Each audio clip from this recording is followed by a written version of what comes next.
Oke, kita lanjutin. Jadi seperti yang saya bilang tadi, bahwa di Alan sendiri bilang kalau misalnya, untuk mengaudit offset kita harus fokus ke harus mengkhawatirkan gitu ya, harus mengkhawatirkan overstatement atau lebih saji. Kalau misalnya di liabilities, utang segala macam, kewajiban, itu tuh kita perlu, concern about kurang sajinya. Oke, kita lanjutin. Nih, gimana caranya? Apa yang kita harus fokus terhadap, account payable balance? Jadi ada audit procedures, di mana kita harus mencari kira-kiranya ada nggak account payable yang belum tercatat. Karena tadi kurang saji kan, berarti kemungkinan besar, adanya account payable yang nggak dicatat sama perusahaan, baik secara karena kecurangan, fraud, atau karena ya salah saji aja. Maka kita lihat nih, kita uji, dokumentasi dari subsequent cash disbursement, lama. Subsequent cash disbursement. Jadi kiranya ada pengeluaran kas yang terjadi itu se sebelum atau sebelum tanggal neraca atau yang berkaitan dengan tanggal neraca itu menuju tanggal neraca, itu tuh kita lihat kiranya ada utang-utang yang dibayar nggak. Nah, kita lihat utangnya udah tercatat atau belum, gitu.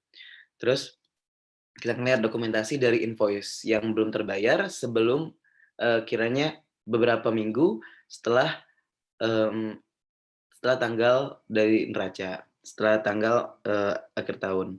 Jadi mungkin aja dengan karena dia belum dibayar, ternyata itu tuh terjadinya sebelum tanggal neraca, sebelum tanggal 31 tapi, sam tenggangnya itu sampai akhir sampai sampai lewat dari tahun itu, bukan tanggal 31 Desember, artinya tahun depan.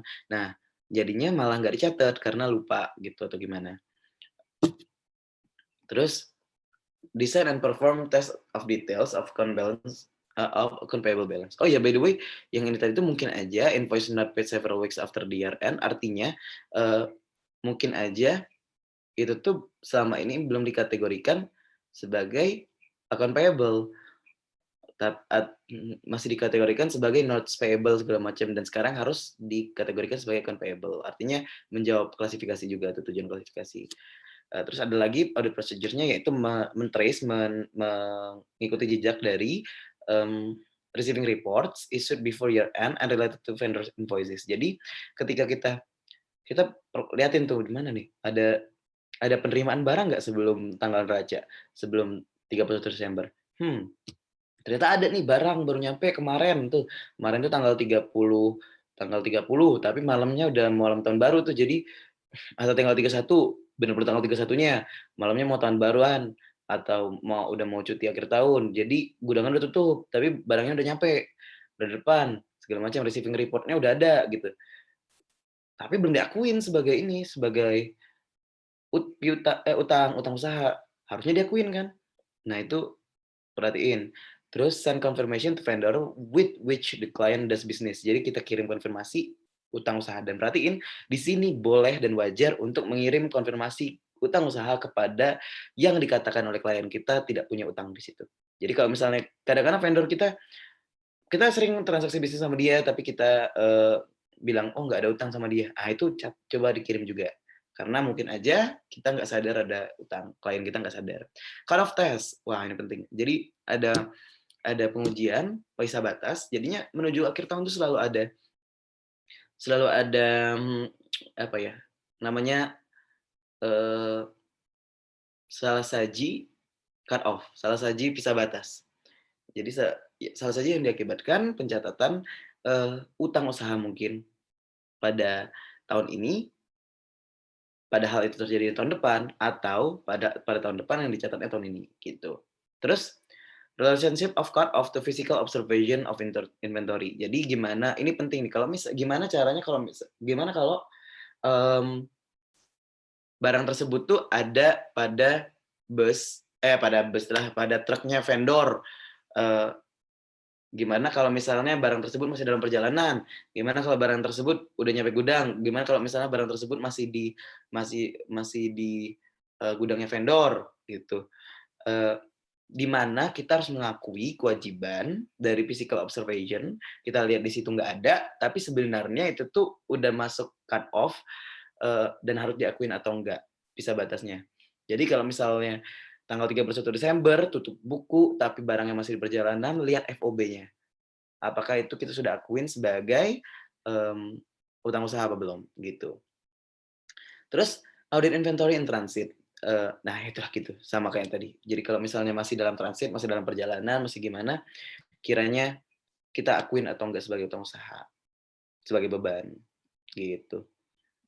Nah, kita sebagai auditor itu perlu tahu bukti, kalau ini di pertemuan-pertemuan awal pernah dijelasin, ada namanya bukti yang tepat dan bukti yang cukup. Nah, eee, untuk mengetahui bukti yang tepat, itu tuh harus tahu reliability dari bukti tersebut, seberapa bisa dipercaya buktinya.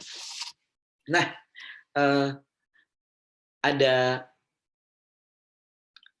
primary types atau tipe-tipe bukti yang biasanya digunakan oleh auditor untuk menguji yang namanya account payable. Itu yang pertama ada vendor invoices, yang kedua ada vendor statements, dan ada confirmations.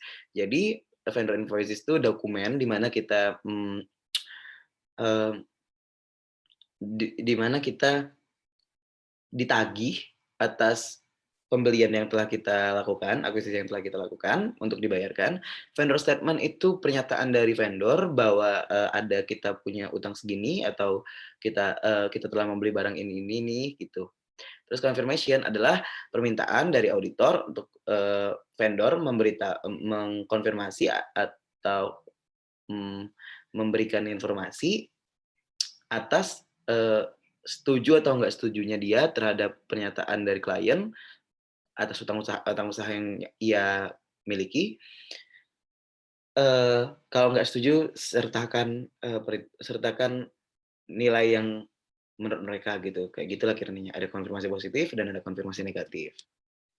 Nah, auditor perlu membedakan yang namanya vendor invoices dan vendor statement dalam memverifikasi nilai yang jatuh tempo kepada vendor, yang, yang diutangkan kepada vendor. Jadi vendor statement, dan auditor juga harus membedakan antara vendor statement dan konfirmasi atas account payable, dalam memverifikasi nilai dari account payable itu sendiri. Jadi perbedaannya itu tuh berasal dari source of the information. Jadi kalau misalnya vendor statement, itu berasal dari vendornya langsung misalnya atau gimana, kalau konfirmasi dari account payable, mungkin dari manajer kreditnya, atau siapanya dari vendor dimiliki oleh klien. Jadi source of information-nya perlu diketahui, eee, dan menjadi pertimbangan seberapa reliable, bukti ini untuk digunakan dalam, eee, me meng memahami ini apa, nilai salah saji material yang terjadi di account payable-nya.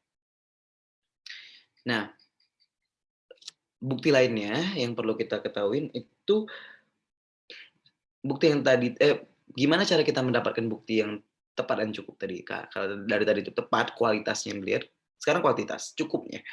Seberapa sampel size yang kita butuhkan atas suatu, bukti. Nah, kita sangat bergantung ini, dan ini judgement dari auditor. Tapi ada beberapa faktor, yang pertama materiality of account payable. Materiality of account payable, perhatiin, bukan materiality overall, tapi materiality of account payable. Artinya, dia merujuk ke materialitas kinerja. Yang kedua, number of account outstanding. Berapa banyak akun yang belum, dibayarkan utangnya. Artinya kita punya utang terhadap akun-akun, tersebut. Yang ketiga, assess control risk. Artinya, eee, seberapa menilai risiko pengendalian yang telah kita uji di awal, kita lihat di awal, kita, assess. Nah, itu kita perhatikan lagi untuk menentukan seberapa sampel size yang kita butuhkan. Semakin rendah control risk, semakin dikit dong. Kalau makin tinggi control risk-nya ternyata, diragukan pengendalian internalnya, maka kita perlu mengirimkan lebih banyak sampel. Terus results of the prior year, gimana, tahun kemarin gimana emang dengan sampel size segitu, berapa, seberapa berhasil mengatasi nilai salah saji materialnya, seberapa efektif. Saya kira sekian untuk, pertemuan akun payable kali ini. Saya undur diri, terima kasih, saya Ray. Assalamualaikum warahmatullahi wabarakatuh.